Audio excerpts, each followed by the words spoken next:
Menjadi pekerja seni dengan ragam gender di Indonesia bukanlah sesuatu yang mudah. Diskriminasi dan persekusi masih sering menghantui mereka. Hal itulah yang dialami oleh Barbara Lyon, seorang trans pria yang aktif di seni teater, lukis, dan sastra. Dari sisi kerentanannya sendiri sangat rentan, karena ketika kita come out, memberitahu kawan-kawan sendiri, akhirnya mereka tidak ingin gitu untuk melaksanakan pekerjaan bareng-bareng, kayak misalkan ada acara atau kita bikin skrip, bikin naskah, kita tidak dilibatkan begitu, karena rasanya bingung mereka mau ditempatkannya saya berperan sebagai apa. Kalau kita disimpan perempuan, mereka takutnya kita tersinggung, atau ketika kita masukkan ke perannya di laki-laki, rasanya kurang karena maskulinitas itu sangat kurang gitu kan. Ketika misalkan ada acara, kita ditawari mau isi puisi gak? Nah, kita kasih teks puisinya, mereka oke, tapi ketika kita bertemu dengan orang itu mempertanyakan identitas gender kita itu apa gitu kan, kayak lu cewek apa cowok sih gitu kan. Ketika saya tidak ingin menjawab hal itu, langsung di cut off dan puisinya dikembalikan gitu. Koalisi Seni pernah melakukan penelitian tentang kebebasan berkesenian di Indonesia sepanjang 2010 hingga 2020. Hasil penelitian itu menyebut LGBTQ menjadi satu di antara 3 hal yang sering dijadikan alasan pelarangan kegiatan seni, di mana 2 lainnya adalah komunisme dan penistaan agama. Ratri Ninditya dari Koalisi Seni menganggap diskriminasi terhadap pekerja ragam gender di dunia seni Indonesia adalah sesuatu yang ironis. Hal ini mengingat fakta bahwa sebenarnya keragaman gender tak bisa dilepaskan dari kesenian dan kebudayaan Indonesia.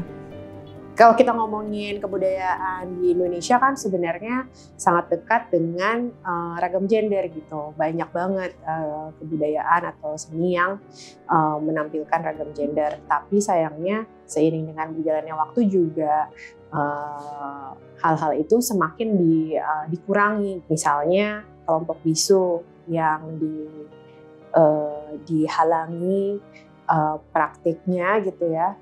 Jadi kemarin ada satu artikel yang menceritakan bahwa kelompok bisu sudah mulai sedikit, karena yang tadinya mereka dijadikan perias pengantin dan pokoknya kayak pernikahan adatnya, sekarang udah mulai nggak mau orang-orang pakai, sehingga sebenarnya mata pencaharian mereka yang terus kemudian hilang.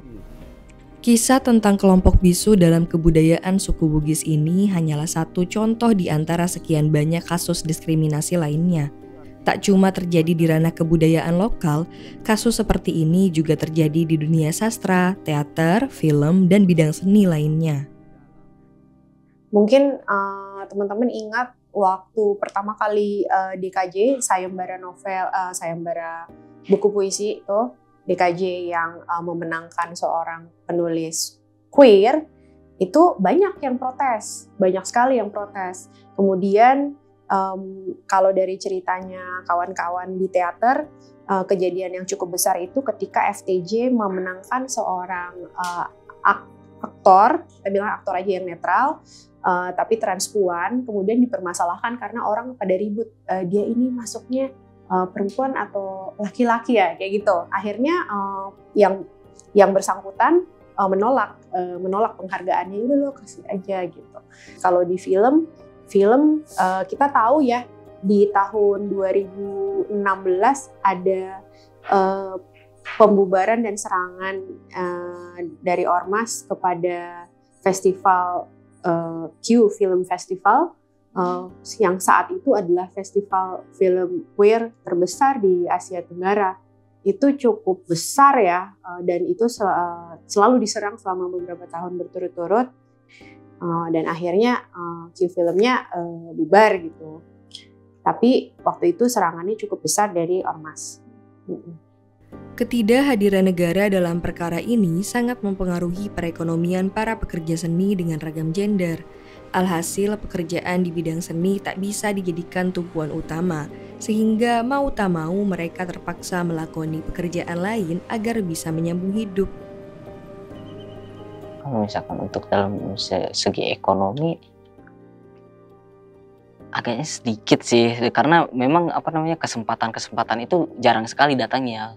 Kalau misalkan aku juga dalam menggeluti bidang seni ini paling dapatnya paling 3 bulan sekali untuk job seni ini kan, 3 bulan sekali, dan itu rasanya agak sedikit kurang. Makanya itu kenapa aku pilih kerja yang lain gitu Kak. Karena kita ketahui sendiri ketika identitas kita ini berbeda dengan ideologi negara ini sendiri kan, agaknya sulit untuk mendapatkan dalam segi perekonomian itu sendiri, apalagi seni.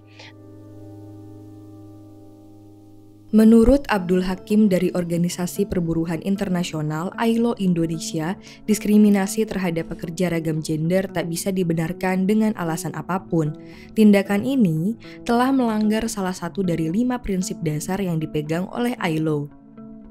Yang pasti tuh kalau di ILO kan, ILO tuh memegang prinsip bahwa setiap orang berhak atas pekerjaan dan kehidupan yang layak.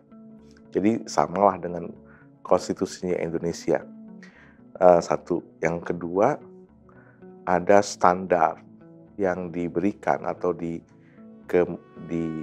dinyatakan oleh ILO melalui sejumlah konvensi yang disepakati bareng-bareng, yang kita sebut dengan Fundamental Principles and Rights at Work.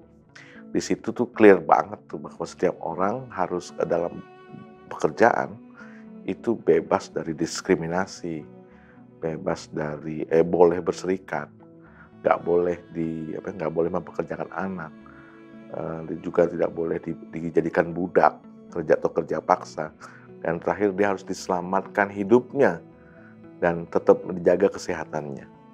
Jadi kalau soal pekerja ragam gender, saya pikir siapapun itu berhak ataupun menjadi bagian dari dari penerapan pelaksanaan fundamental principles and rights at work itu sendiri. Dia nggak boleh disingkirkan, nggak boleh didiskriminasi, kayak seperti itu. Jadi siapapun orang yang mendapatkan atau hidup, yang bekerja untuk hidup itu nggak boleh didiskriminasi. Meski saat ini belum ada konvensi ILO khusus bagi pekerja seni, bukan berarti seorang pekerja seni tak dilindungi oleh konvensi lain yang berlaku secara umum. Yang dilindungi adalah kehidupan, bukan 1-2 orang, tapi ini kehidupan banyak orang. Jadi ILO melihat bahwa perlindungan pada sektor pada pekerja maupun pada bisnis adalah hal yang utama, karena ini yang melindungi kehidupan. Kelompok ragam gender untuk mengakses kebudayaan itu sebenarnya kan dilindungi. Indonesia itu udah meratifikasi Konvensi UNESCO 2005 yang menyebutkan bahwa memang ada 6 hak gitu ya, yang diturunkan dari hak dasar HAM. Salah satunya adalah hak untuk mengakses kehidupan kebudayaan, dan itu secara spesifik ditujukan untuk kelompok minoritas kan, yang termasuk juga ragam gender. Nah, Indonesia tuh udah ratifikasi, dan harusnya perlindungan itu juga diberlakukan gitu sama kelompok ragam gender. Tuh, apalagi kaitannya sama melanjutkan praktik kebudayaannya gitu.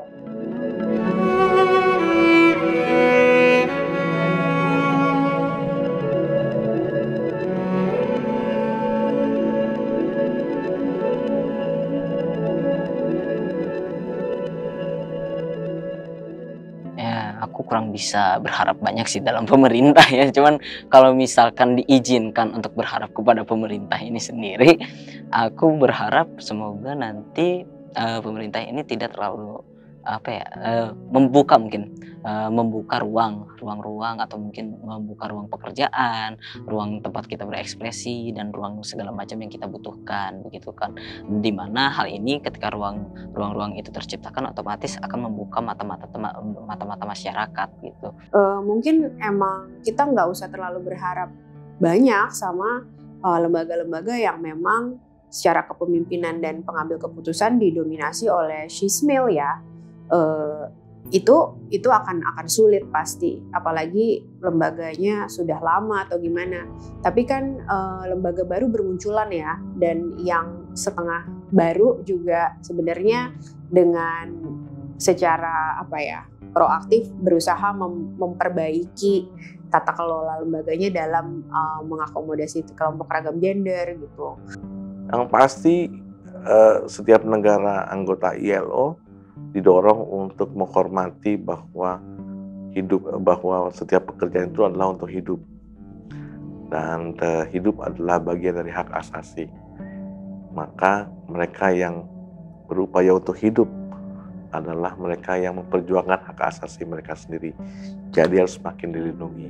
Dalam komunitas seni mungkin ya cobalah untuk berbaur lebih lagi gitu kan, berdiskusi lagi, apalagi kalau misalkan komunitas seninya yang bukan ragam gender ya, coba untuk berbaur lebih lagi, karena saya rasa teman-teman ragam gender ini memiliki banyak potensi untuk dalam menggeluti dalam bidang seni itu sendiri begitu, bukan hanya teman-teman cisgender atau heteroseksual dan segala macam. Hidung tangan jidat sampai betis, betapa